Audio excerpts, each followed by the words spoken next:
หินห้อยเดือนเดือน11วันที่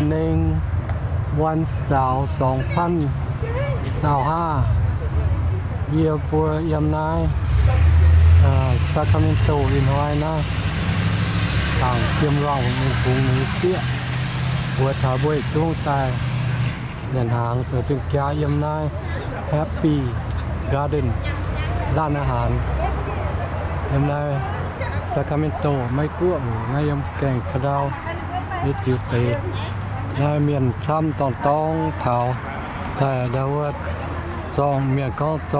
ซองลิ้นซองกาแล้วหายเว้ยจะตองเถาแก้หนังจอยเจียงโหเปียเจียงโห4 โมงนะแก้หนังเถานิวเซเมียนช้ำตองตายจิวเตนะก็เหยียบแมงล่างหองพุ่นบัวหมังเมียนหมัวอันนี้บัวเซลปุ่นเงินเอาต่างปุ่นเงินบัวต่างที่ทำนายบัวยำออริวิลแคลิฟอร์เนียเหยียบนะซาคาเมนโตเดี๋ยวถึงแก่ยังฮะจีกอนผิวที่เตียนนะจีกอนฟิล์มหรือฮิตหรือตั้งผิวเป็นเยอะไหมเมียนตายได้ผิวจะมีโอเมียนท่ามา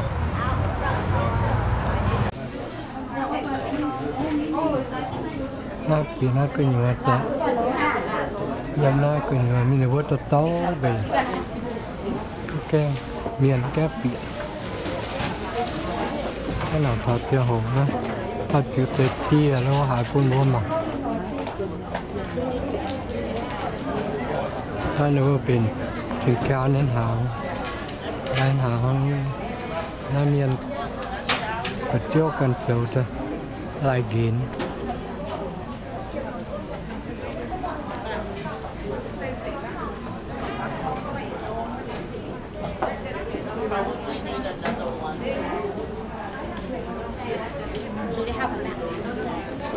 เสียงล่างเสียงหวังยินห้อย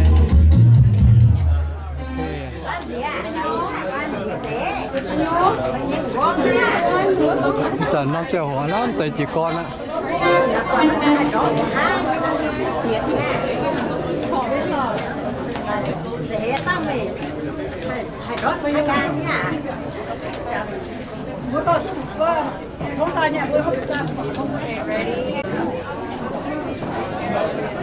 น้ำเจ้าหัวลำแต่จีกรฮะ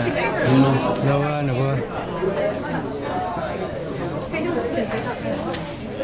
ฮัลโหลน้องปัดกระจูต่อทุกท่านที่มางานวิวาห์ของวันนี้เชียร์มาถึงปารูอยู่หมดน้องเจ้าหัว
下面站是。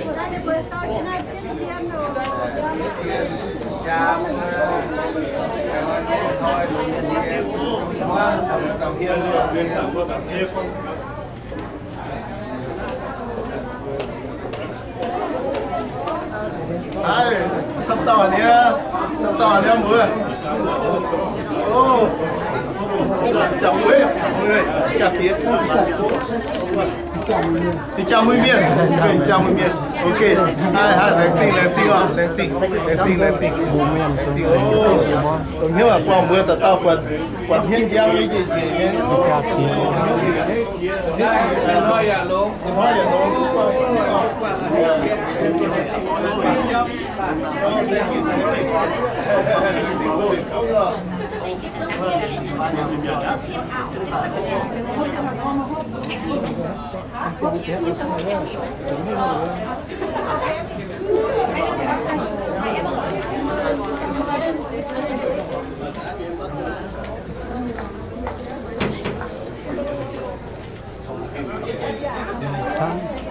Ủa nhập chiếu trang ủa cái trang này kìa phạt cho nó quay máu là nó đúng là nó chiều nó to bịa kèn là nó thiết chặt kìa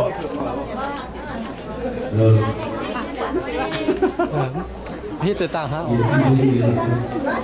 đây là mình chưa về hả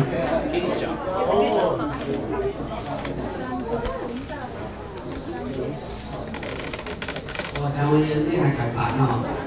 kiểu kia là đây này thăm công nghệ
Tôi sẽ tạo ra một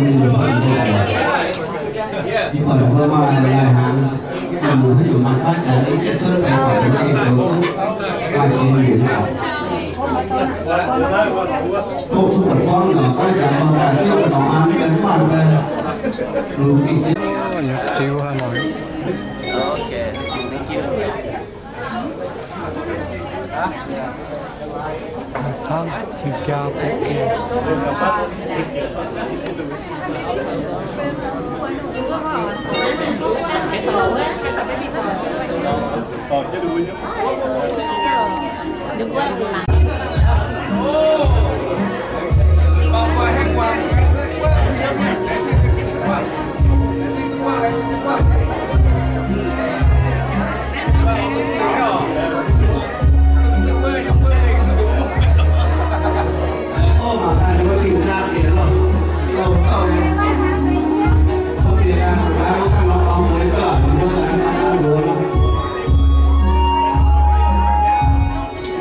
hơn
Thì họ mới không còn phải thì là nên phải nói lấy nhau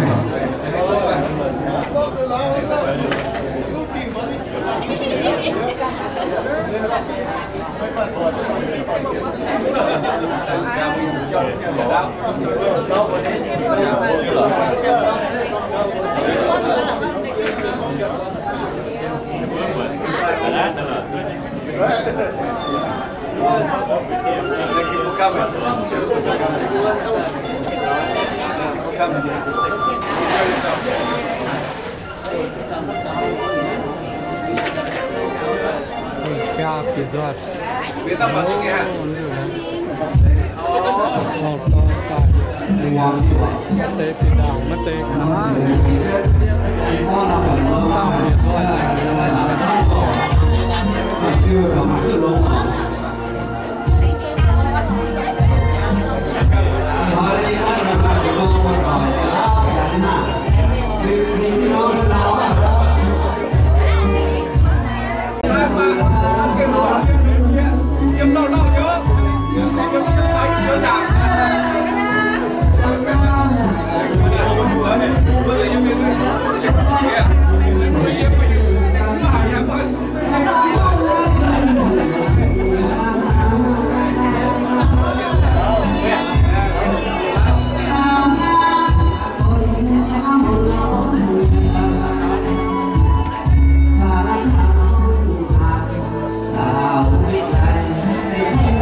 Vì hoa phép chỉ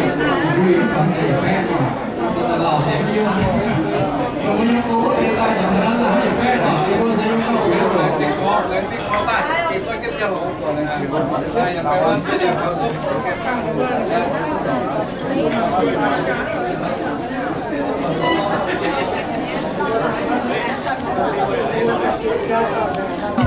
nó bên cho người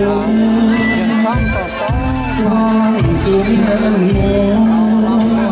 ôi bùa có mày bên phèn mày hiểu đúng tôi bên chơi hát thế nào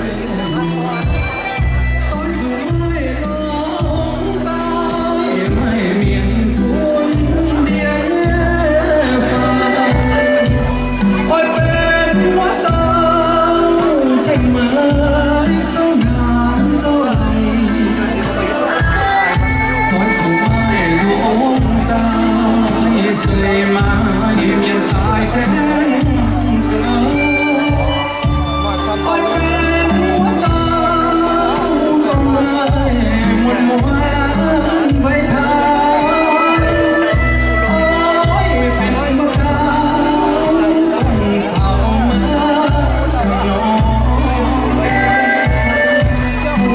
nói niềm xin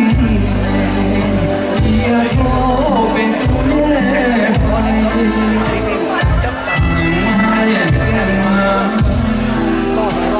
ôi tại thu bên mùa cao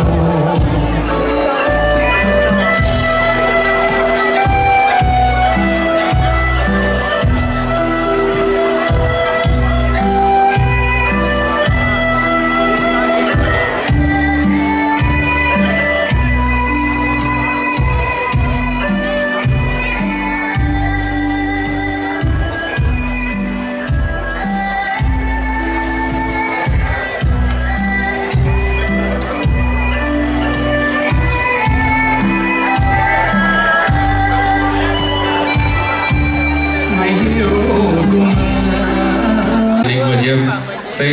được vừa bán tại tin tàu miền công được vừa tòng cha tại tu tón tu xịa im hơi được vừa tón thảo hồ quầy huân kít qua để được vừa style anh đón năm trao hồ tại bến tôn hán sẽ chung choáng xiên được cùng chị cha choáng khét tại thảo hồ để quân được vừa im hoang tóm tiết cha bến tổng hồ phục quế hiện đã mình chớ những người chiều tròn xin nhiều tụ tròn nhà nhà chiều quân được vừa làm nhiều quang piao phần phạ quang tòng thành hình phạm cung phê lỗ mình nhận tháo nhang rồi nhận tháo ốp ở con đúng vừa xuân trao chiếu giải cùng câu chiêu gì mình hấp cung của nhìn quảng khu trao rồi nhận quảng khu trao mình hay đâu chọn xin sẽ nó nhận lo hút miền con biết tại đây sáu vua hổ năm nhìn chung là vì quân đội y hoang sáu hổ quân đội chung kết nhiên ở em ơi chị tao bị muốn sắp nhổ nhưng cô nhưng phát tài đúng rồi chị tao có mạng mình đúng rồi tự nhiên nhé nó pha xì trà tan tại ở đây vui ý chúng ta pha xì trà tan của phạm vui nhân của thôn rồi vui trên dòng hổ cho đây này có bảo những để có bảo chết dung để sẽ chết dung qua phần vui y hoang đúng rồi con trai như chàng hổ họ kinh chết là nhé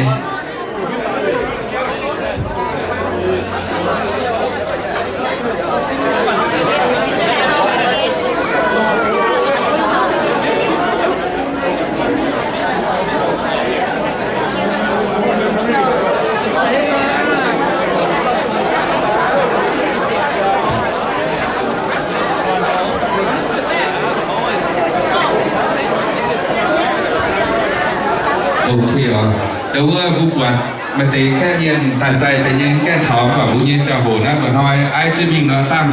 tháo chào hổ vừa chủ xuất thì nó chào hổ vừa ý trên này tăng hiểu trên mình họ hổ này là vừa cho ta mà yết mà nhỉ nha ở internet tại yết nó ở thô tháo sure that her soul is here so we reserve a chair for her at this moment we want to have a few seconds just to respect farms. So let's have a quiet moment, just a few moments. Thì mua năm rồi thôi bôi xích là bôi đi mà bạn im bôi năm second ở bôi zip tới farm sale liên linh quân thật sát chết bôi nó hở được bôi.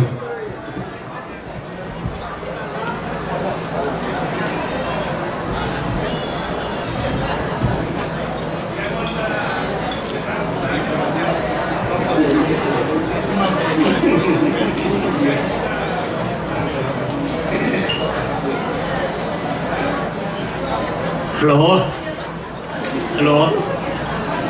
Em hai con gọi nè hai con xa con ta tạm cũng mặn có lọ. Thôi rồi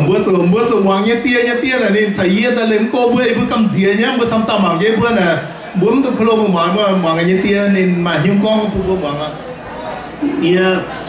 liệu năng kia được cái này năng kia xin chỉ nhân nhỏ. Nhau hệ bắt chuyện nhau hắn thân nhau con à nhà ta mà nhau nói vậy ta cô lên xin vừa cô ba em cô em phát em mà nó muốn giặt xe em mà đau đi thì nó muốn mà tí ở chuẩn tụi con em sẽ hello giờ mai một sự giờ mai đi nó muốn đi little one nữa nhân giờ mai mà đâu có đi giờ mai làm cái tôm nhân giờ mai một sự giờ mai bao lâu giờ mai lén xin sắm số làm vân thế là cái xe giảm bằng phải ông có được tàu miền ông có mà chạy rồi con sẽ to như đó mình cũng cần hàng把xe lén xin vân bằng phải xe chúng ta thấy hữu viên tao xịt lại hắn tụi tao xịt lại hắn bây giờ ông có sẽ trộn non tập quân sẽ tốt đồng nhau lén xin một trăm xịt tao ông có dân cô dân phát chẳng qua chẳng lão giờ mai khai cha giờ mai qua đó chẳng qua và miêu giờ mai chỉ dùng chẳng giờ thật chân tài lén xin hải ô lén xin một trăm hải ô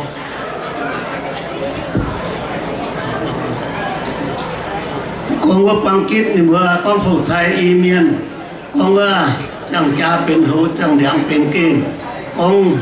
เชิญลงของนี้ถึงเสียนconปังคิดนี่ว่าconว่าถอนจังตู้ถอนงานอย่าเที่ยวยุงน้ำอย่าวางยุงโยอย่าอ่อนยุงน้ำชิงคิดยุงโยแปลงอ่อนconปังคิดนี่ว่าconว่าจังเอี่ยมจุดฝังconว่าปังคิดนี่ว่าconว่าแต่ต่อ con จุดเย็นจุดเซ่ con อยู่ตู้ไปเกลือเซ่ con เป็นตู้dùng con nhà con nên con rồi tiền rồi xe dùng xe nhà con bên nên rồi yếm rồi phẳng con kiếp nó đó ta cái nan kia là ta hay xin rồi như đó tam bươn nó còn nó cái chết tài ô là nó con nó tua để xin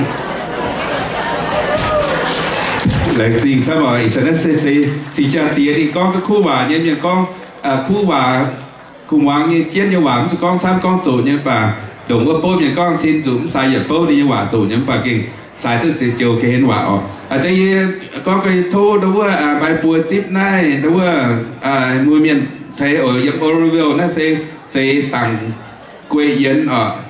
số bài bùa chip tàu này chip đi phá ổ nó thì sẽ chơi giờ tàu như yêu miền president như chip bằng Orville bỏ thôi đi phá tại sao trên này mùi miền tu năm trăm hồ đứa lấy cao tòng đứa bữa thì giàu hoàng như vậy hữu nhé但他们也提供了一部那的đứa tao phải nhá đứa còn bữa đi chỉ tao bằng cái bữa này bữa hai đứa hai xin chín nhá bây giờ lẽ gì bữa miền bữa yếm cô yếm phát bữa tao cái đồng hiếu bữa tao thọ đứa thỉnh tại thỉnh cái giấy tôi cho bữa chi nhàn quảng cho bữa chào hồ tại đứa quăng ta thỉnh thảo đứa phải gì phải yêu bữa im hoang điều dân hoa bữa quảng chào hồ tại bắt ta lén chi nhé bữa ta bèn on thuốc bữa giờ bèn on nhau ở con chiều thăm tư mà thăm nhé và thăm kia là hay là khuất tùng liền hay là khu nhỏ bây giờ cho tụi con lắng nghe liền tụi bây giờ tao con tệ ta đến cô tổ tệ yên nói bữa nhé phải yêu phải gì buông bữa anh hết buông bữa im hoang tao nghe cha rồi miền sấy buông bữa im hoang thăm tỏi thảo tàu để buông bữa chọn chiếm nhiệt tú chọn nhà nhiệt chiều buôn buôn thăm hiếu nhiệt tu nhua buôn buôn mà tòn mà chuối mì hít buôn buôn mà phun mà phá quang béo buôn tháo phải dìa phải dùng buôn gì có bờ đồng hoàng ha gì có giáo tàu gì uế buôn à của chế đâu là thảo tàu ấm bảo sống tu nhung mà nhung qua yên nhẹ buôn buôn chuột liều dân hoa buôn căn buôn hiện tại thảo chết tỏi lao tỏi am buôn hiện tại hiếu tu nhẹ buôn tất cả quay uế buôn hiện hiếu là liều dân hoa thuốc gì chưa liều dân hoa buôn đâu buôn mai nhung xếp chuột nhung mai nhung ham miệng có mai nhung chuột xếp chẳng buôn đâu buôn đồng hiếu à buôn tông cha nhân hoài liều mi hiếu buôn đâu buôn thắm buôn mai y buôn xiên buôn hâm buôn nhây buôn tô miên ồ tin đào buôn mai buôn tô miên hay chẳng buôn mai buôn tô miên mà tia mà ta mà tia bên chưa hiểu bé hiểu chưa hiểu tò chưa hiểu diêm buôn chưa hiểu cái buôn yếm hiếu tu bởi có thể tiền buôn hiếu nó sẽ quay quyến từ tiền để thuốc gì để yên hay buôn liền buôn mi hiếu buôn đứa rồiว่าแปลงอ้อนอย่าเซ่หนุ่มเย็บต่อยพุ่งเมื่อเธอหนุ่มเท้าเต้าพุ่งเมื่อทำต่อยทำมวยโอ้เว้นทำยังหลังไปหินนั่นนึกเสียแถวตัวเลยก็ยี่ก้อนเมียนหวานทั้งเหลือสุดท้ายปุ่นเด้อไม่ใช่ต่อก้อนแต่เตี้ยนสิเนี่ยให้ก้อนจะมีก้าวหวานจุนเนี่ยก้อนทุกเต็มไปละ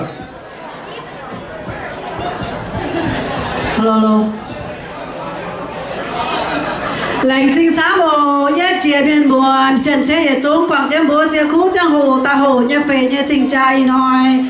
bố đối in hỏi xe bố nhà khú hỏi khú trang hồ bố trình tài ta nói túc quang miền mùa tỏi chân chế yếm cô yếm phán giờ mai tài hồ năm trình trai in xe bố mai yếm Seattle là hải Shasta Lake City Reading Anderson Oroville Sacramento Richmond Merced là hải chúng là ta mai tài rồi nhất chia nhỏ lành trình bún yên nhẹ tôm miền nhưng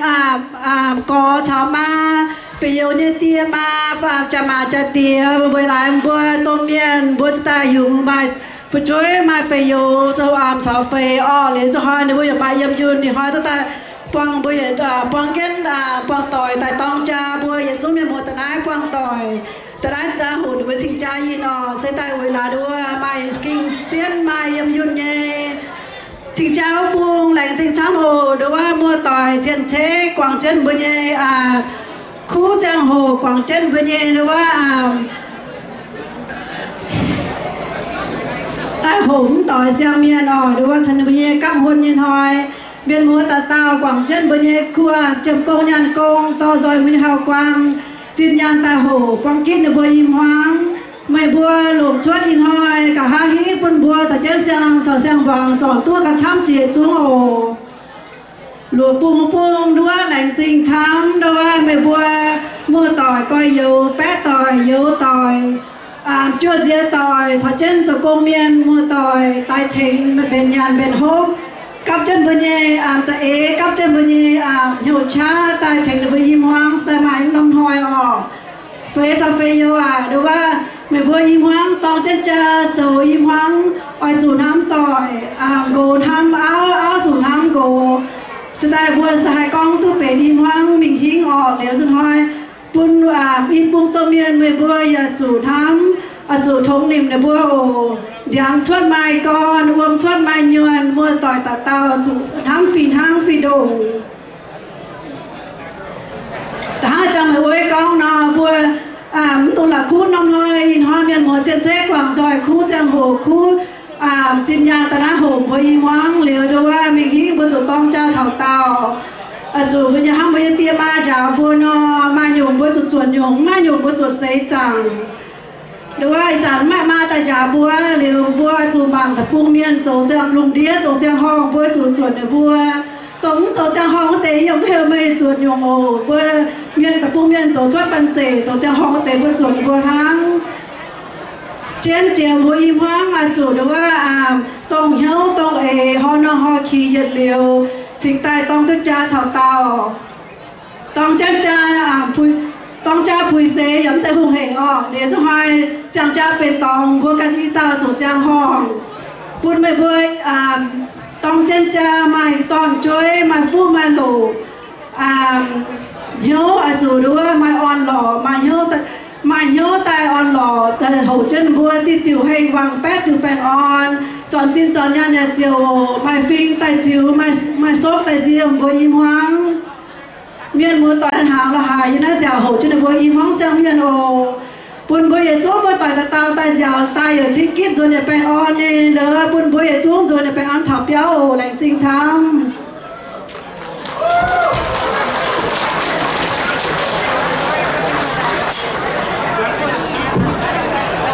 Yêu con miền vải chăm mẹ tam vương loại quảng ý thôi chửi okay. First and foremost,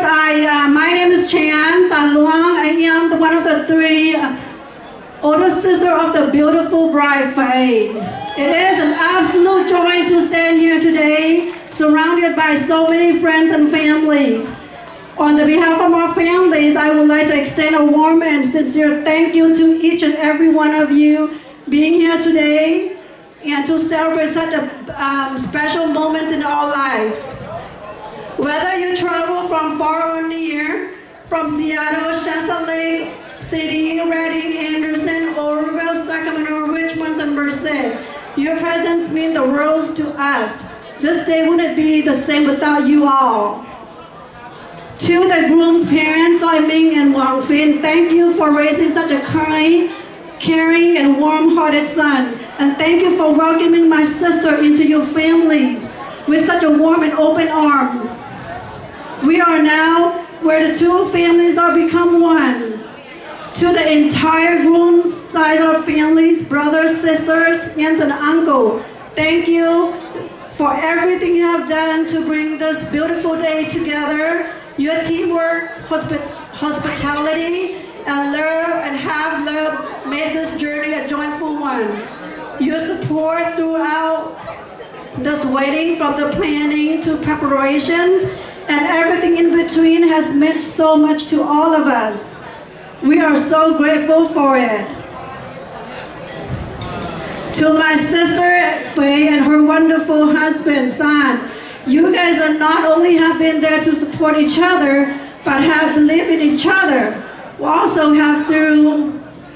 truly been through everything side by side, through thick and thin, laughter, tears, late night talks, and early morning challenges, and have come out strong every single time. May your love be as strong tomorrow, every year thereafter as it is today. May you both continue to grow together, building even deeper connections, and may your hearts always find their way back to each other, no matter where life takes you. Today we do not just celebrate love, we celebrate unity, laughter, history, and new beginnings. Here's to family, to friendships, and to the wonderful journey that lies ahead for the happy couples with forever lasting love. Congratulations to Faye and San. Thank you and welcome to our families. Lành tình chào mừng quý vị trong miền mùa. Mưa có mưa, thực tế là sẽ tàu có yếmปูyếm phát, yếmปูcó lẽ gì ồ.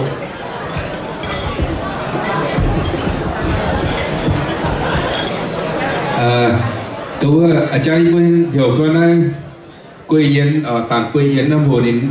keng tôi thằng ai chẳng và thằng nó thôi tiếp tàng quê yên phá nó ồ đi sẽ chạy bây nhiêu mùi miền thế ở đi sẽ chạy bây nhiêu tao như yêu miền president em chỉ mất cho mình Oroville ồ thôi về buổi tiếp quê yên phá nó tôi nằm chơi hồ ở nha y hàng xe đấy chạy hàng chúa là chuyện nhẹ ồ hút hoài hút chào hồ quê mà phim mà sông nhà hoài điều à bây giờ này biến cho mình chỉ cha biến mà phim chỉ cha sao na tặng tiêm loạn để phạm sửa với in hóa biến cho mình chỉ cha với in hóa à dùng thuốc tạo toàn nó san mình hiểu nó ọ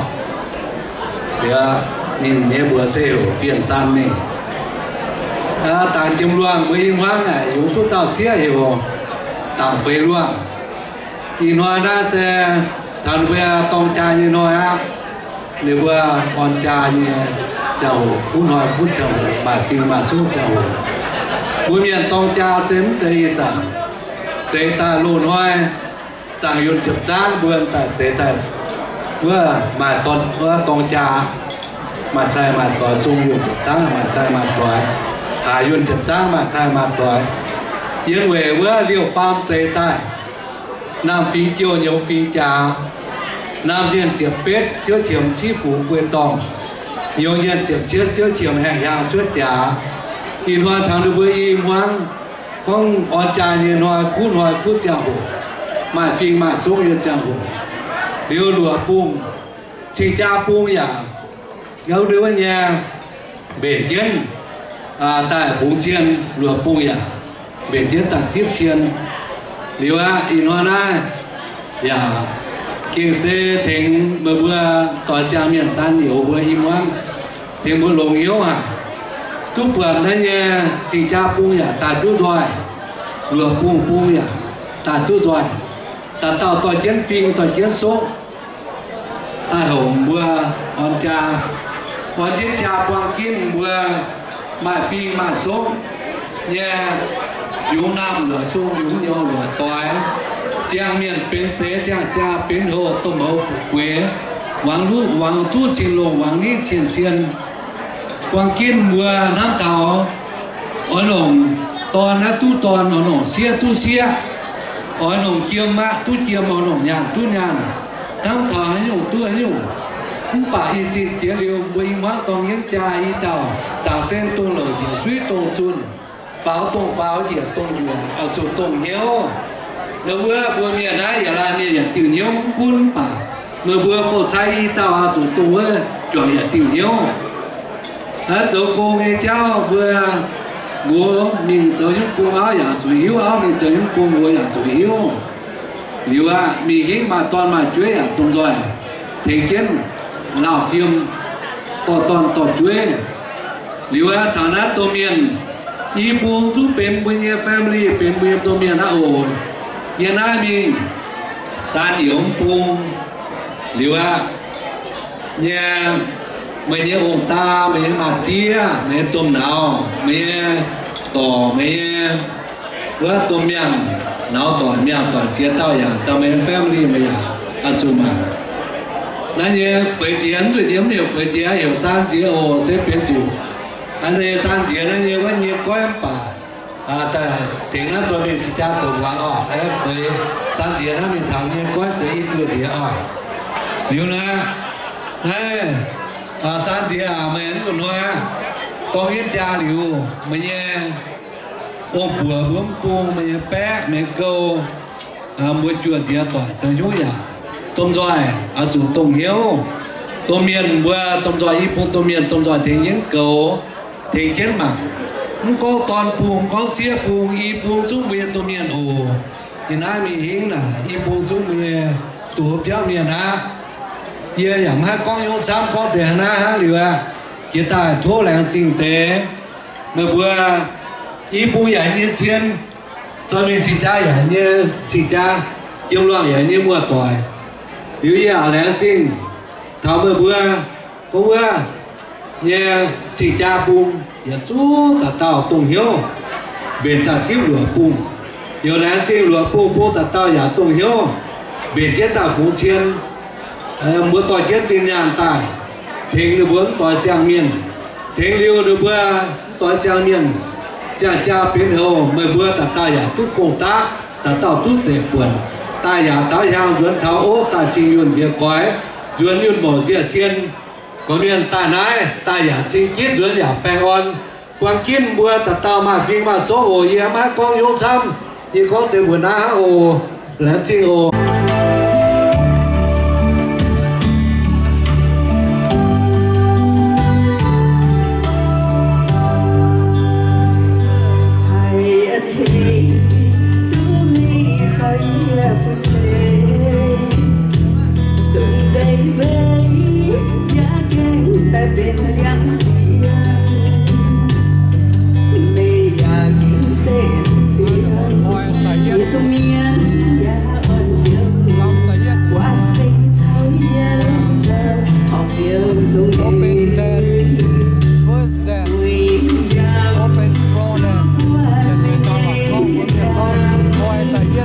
Mẹ con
phản ai tại không trên dùng nè em thảo lên trình để có chiếu đâu chiêm loang có nên mảng phải buồn thảo yết tài dấu chim thảo nên dấu chim ca lưu ý nên con hiểu thô và tại dấu tới buôn nhé nổn hoi với yêu miền như dùng nó nhìn hoi nè cả thiếu đam mê nó với chia nhỏ hai mấy giàu con và tay hai mấy giang mấy yêu dùng nó sẽ mai bảo chia tới mai nhưng phải bằng cái dạng tủng và chia nó tức bền vững bền yêu lại chi ngồn với cô văn đâu thăm bài yên tận tao đâu yêu yên nhỏ nhé buổi ở tạm phủ nhuần một chuyện buổi ở thành công ở yên trên đảo yên sẽ giao đi yên một đi đại khu đại đúng ít dần đi thảo na mấy cua tại yên na Oakland California quay tình hàng lý suy phá Oroville mình yên chút chút hàng á đến bản đại na mấy cua tại cùng đâu nhưng mà hai con không sẽ là gì nếu là bố chúng ta tiền bố tai liền thảo quan kín bố im hoa đâu im hoa chung bố im hoa nghe toàn can hoa do miền ta hồ liu mà bố im hoa con kiến cha chàng chaเป็นตองchàngเลี้ยงเต็มเกมอยู่น้ำเย็ดเอาไว้อยู่เหนียวยัดซองสอนเตรียมตู้สอนงานจิ๋วจิ๋วเฮงหวังแรงจริงโอ้ยันน่าจะมีเขียนคู่หวังปัดสดไปเลยฟีหัวอย่าจู้นะว่าลมสอดจิ้มหวานเช่น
tôi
quan kia xiên quân chàng trai nhà ôi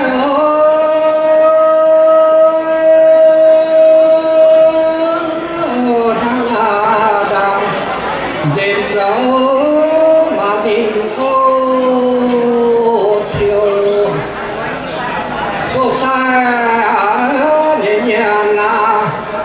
cho nhẹ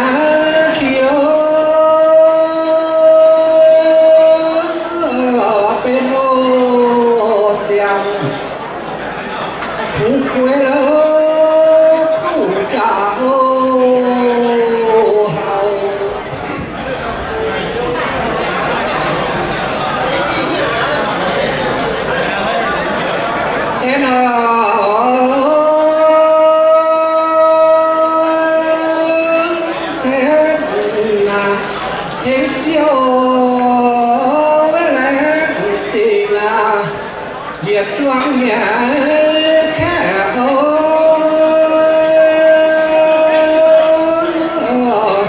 choáng kiến ô ngà cô tai hô lộ chiều tai chế bè con chuôn chi nhà kín âu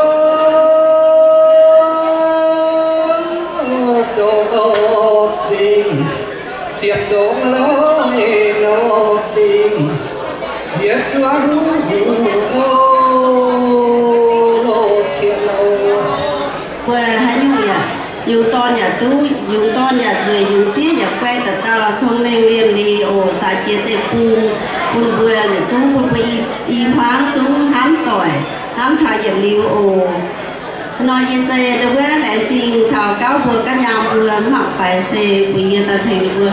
con tiền dùng phải khi tôi có cha có nhân đi có thể lỏng phải xe có thì tiền đó thì chuyện bây giờ chúng những người ồ gần vừa xe là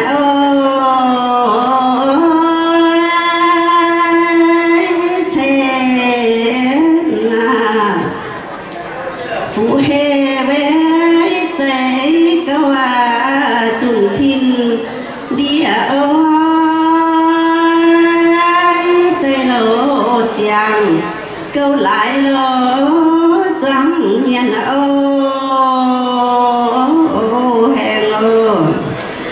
thiên sáng về chết phiền mãi nhất tối ô suy địa lại lộ nhiều mãi giờ nó ô son trên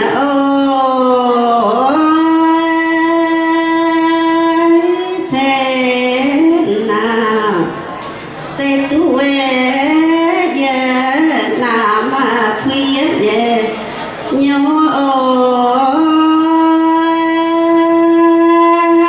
làm lộ chiều nhớ cháu chính chàng son sẽ là sẽ là hốt bộ về gọi khoa và kiếp trái ơi cha lộ hào phú quê mà thì lâu đi lâu xem xa bé cứu chịu niên quân ô chỉ bên cha lộ cứu quân bán ô nín phụ trai bé điểm nhìn là siêu chi quê ô lô đàn dền số lô y bùn lô hiểu nhẹ nhàng về trên ơi trên nhẹ nhàng về mặt mà theo về nhẹ xây về lâu rồi nhận xây là tu bèn lâu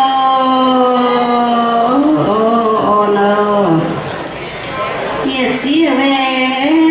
mình chỉ là ôi không ní mơ sáng xuân ye lô nhàng bữa mơ ô eno anh đang ôi chú là chị bây giờ chú nghe mùa tỏi ở huyện vừa là hai con rể của nó nó buồn bụi má của tao được giờ nói gì buồn buồn hám tỏi kiến hám thay giờ liều nó lại chi ô phải gì vừa phải dầu viện chú lại chi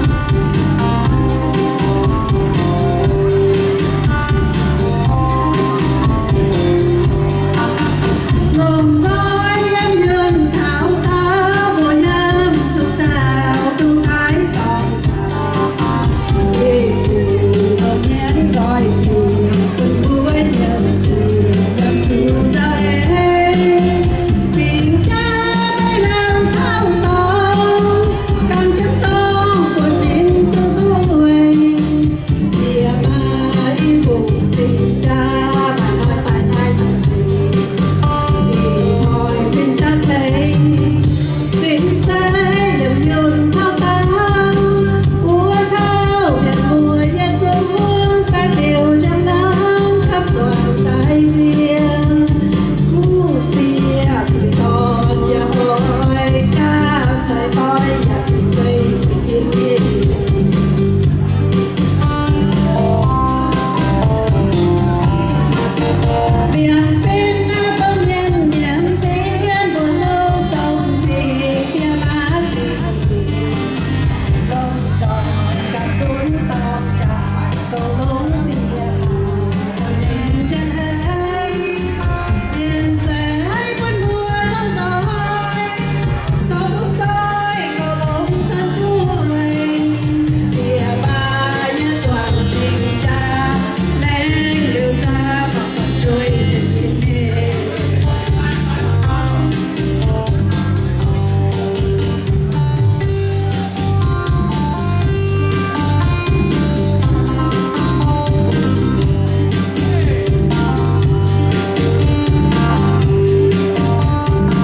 kể từ tàn ha kể từ tàu ha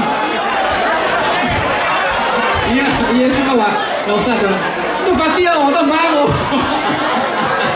anh ta có nhiều phát tiền rồi đó là vừa cái bọn tuổi hắn nó nhỏ nhỏ của miền bông phi miền chủ những bọn bên hấp tuổi hắn nó bóng chia miền nữa à nhưng tôi yêu phát và chân xe hồ tạo hỗn tuổi xem miền phám cái gì là mà ta phám cái gì lên xin cho ibu am tháng thế nhưng có gì có nhiều hôm gai rồi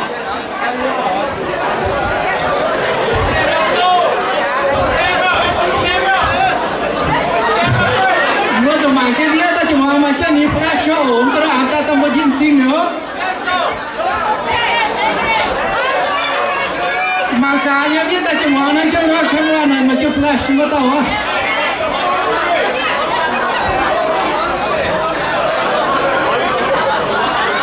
Hello? 1, 2, 3. One more. 1, 2, 3. Yes. Someone don't say cheese yet. Say cheese. Say cheese, booger. No. Someone don't say cheese. Mua ăn phá tôi áo xếp tới đây buông chỉ là gì có nhiều hôm cái chứ.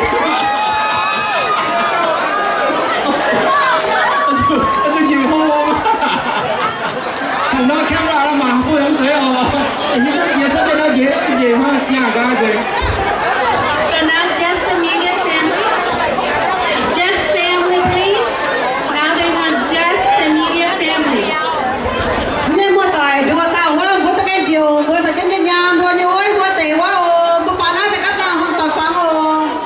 Còn nó kêu là ăn phá thì chẳng có gì. Nhưng mua tỏi dân doanh nhá.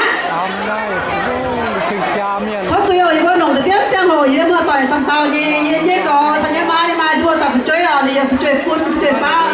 ăn cái mai mà chơi phun á mà mưa tỏi trong tàu nên bữa nồng tiếp với trang hồ.